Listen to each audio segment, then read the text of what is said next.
ಓಂ ಗಂಗಣಪತಯೇ ನಮಃ.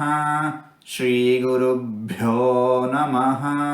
ಹರಿ ಓಂ. ನಮಸ್ಕಾರ.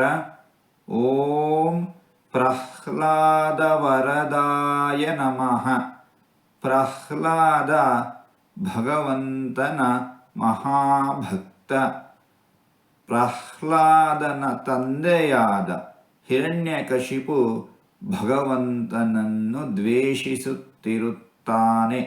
ಬ್ರಹ್ಮದೇವರ ವರದಂತೆ ಹಿರಣ್ಯಕಶಿಪುವನ್ನು ಸಂಹಾರ ಮಾಡಲು ಭಕ್ತನಾಗಿದ್ದ ಪ್ರಹ್ಲಾದನನ್ನು ಅನುಗ್ರಹಿಸಲು ಭಕ್ತರಾಗಿದ್ದ ಬ್ರಹ್ಮದೇವರ ಮಾತನ್ನು ನಿಜಗೊಳಿಸಲು ಭಗವಂತ ನರಸಿಂಹ ಅವತಾರವನ್ನು ತಾಳುತ್ತಾನೆ. ಹಿರಣ್ಯಕಶಿಪುವನ್ನು ಸಂಹಾರ ಮಾಡಿ ಪ್ರಹ್ಲಾದನಿಗೆ ಅನುಗ್ರಹವನ್ನು ಮಾಡುತ್ತಾನೆ ಭಗವಂತ. ಇಂತಹ ಭಗವಂತನನ್ನು ಪ್ರಹ್ಲಾದ ವರದಾಯ ನಮಃ ಎಂಬುದಾಗಿ ವರ್ಣಿಸುತ್ತಾ ಇದ್ದಾರೆ.